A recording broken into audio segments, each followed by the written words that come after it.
بسم اللہ الرحمن الرحیم۔ السلام علیکم۔ غوث پاک اور سردار ڈاکوں کا واقعہ جاننے کے لیے اس ویڈیو کو مکمل دیکھیں اور اس چینل کو سبسکرائب کریں۔ بیان کیا جاتا ہے کہ پیران پیر حضرت سیدنا شیخ عبد القادر جیلانی رحمۃ اللہ علیہ جب حصول علم کے لیے اپنے گاؤں جیلان سے بغداد کے لیے روانہ ہوئے تو آپ کی والدہ ماجدہ نے آپ کو زاد راہ کے طور پر 40 دینار آپ کو گڈری میں سے دیے۔ چلتے وقت اپنے لخت جگر کو نصیحت کی کہ بیٹا، خواہ کیسے ہی مصیبت اور برے حالات تمہیں پیش آئیں، سچ کا دامن ہاتھ سے نہ چھوڑنا اور جھوٹ کے نزدیک بھی نہ جانا، کیونکہ راز گوئی 1000 عبادتوں کی ایک عبادت ہے۔ سعادت مند فرزند نے عرض کی، اے والدہ، میں صدقے دل سے یہ عہد کرتا ہوں کہ آپ کی نصیحت پر ہمیشہ عمل کروں گا۔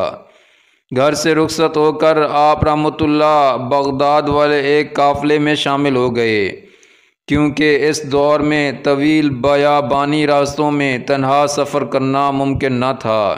اثنائے سفر میں ہمدان سے کچھ آگے قزاقوں کے ایک چھتے نے قافلے پر چھاپا مارا۔ اہل قافلے کا سب مال و اسباب لوٹ کر تقسیم کے لیے ایک جگہ جمع کر دیا۔ سیدنا حضرت شیخ عبد القادر جیلانی رحمۃ اللہ علیہ ایک طرف چپ چاپ یہ دردناک نظارہ دیکھ رہے تھے کہ ایک ڈاکو آپ کی طرف بڑھا اور پوچھا، کیوں میاں، تمہارے پاس بھی کچھ ہے؟ آپ نے فرمایا، ہاں، میرے پاس 40 دینار ہیں۔ ڈاکو کو آپ کی بات پر یقین نہ آیا اور وہ آپ کی ہنسی اڑاتا ہوا آگے بڑھ گیا۔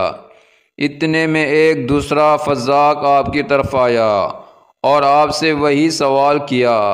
آپ نے اسے بھی یہی جواب دیا کہ میرے پاس 40 دینار ہیں۔ آپ کی غریبانہ حالت کو دیکھ کر دوسرے ڈاکو نے بھی آپ کی بات ہنسی میں اڑا دی۔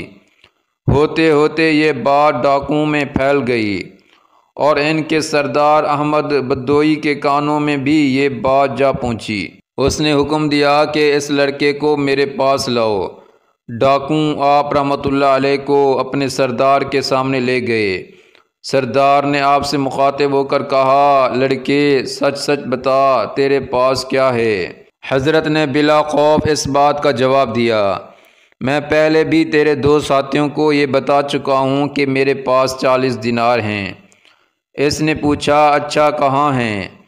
حضرت نے فرمایا، میری بغل کے نیچے گودری میں سلے ہوئے ہیں۔ سردار نے ایک ڈاکو کو حکم دیا کہ اس لڑکے کی تلاشی لو۔ چنانچہ اس نے آپ کی گودری ادھیڑ کر دیکھی تو اس میں واقعی 40 دینار نکل آئے۔ احمد بدوئی اور اس کے فزاق یہ دیکھ کر بہت حیران ہوئے۔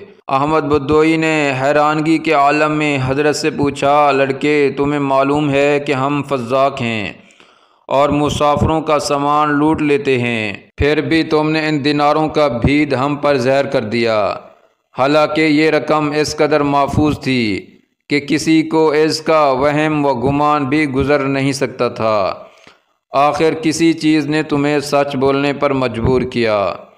حضرت نے فرمایا، میری والدہ نے گھر سے چلتے وقت مجھے نصیحت کی تھی کہ ہمیشہ سچ بولنا۔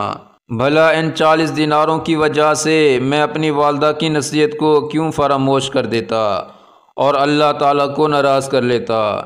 حضرت کے الفاظ سن کر بدوئی بے حد متاثر ہوا اور اسی وقت اس پر رغبت طاری ہو گئی۔ ندامت کے آنسو نے اس کے دل کی سیاہی کو دھو ڈالا اور اس نے آہ بھر کر کہا، اے بچے، تم پر خدا کی ہزاروں رحمتیں ہوں کہ تم نے اپنی ماں کے عہد کا خیال رکھا، لیکن حیف ہے مجھ پر کہ میں نے اپنی ساری زندگی اپنے خالق کا عہد توڑتے گزار دی۔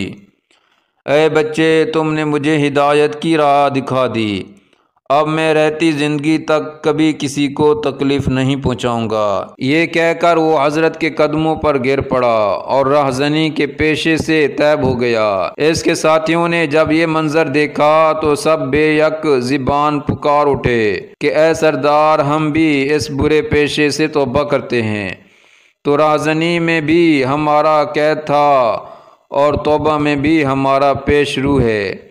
چنانچہ انہوں نے لوٹا ہوا تمام مال قافلے والوں کو واپس دے دیا۔ اس واقعے سے ہمیں یہ سبق ملتا ہے کہ سچ ہے کہ ماں کی گود بچے کے لیے پہلا مدرسہ ہوتی ہے، یعنی پہلی تربیت گاہ ہوتی ہے۔ چنانچہ اگر ماں بچپن میں ہی بچے کی اخلاقی تربیت کرے تو کوئی بعید نہیں کہ وہ آگے چل کر شیخ عبد القادر جیلانی بنے۔ لہٰذا اس واقعے سے ہم سب کو، خصوصاً ہماری ماؤں بہنوں کو خاص طور پر سبق حاصل کرنا چاہیے۔ اللہ تعالی ہمیں عمل کرنے کی توفیق عطا فرمائے، آمین۔ اس ویڈیو کو لائک کریں، شیئر کریں اور اس چینل کو سبسکرائب کریں۔ جزاکم اللہ خیرا۔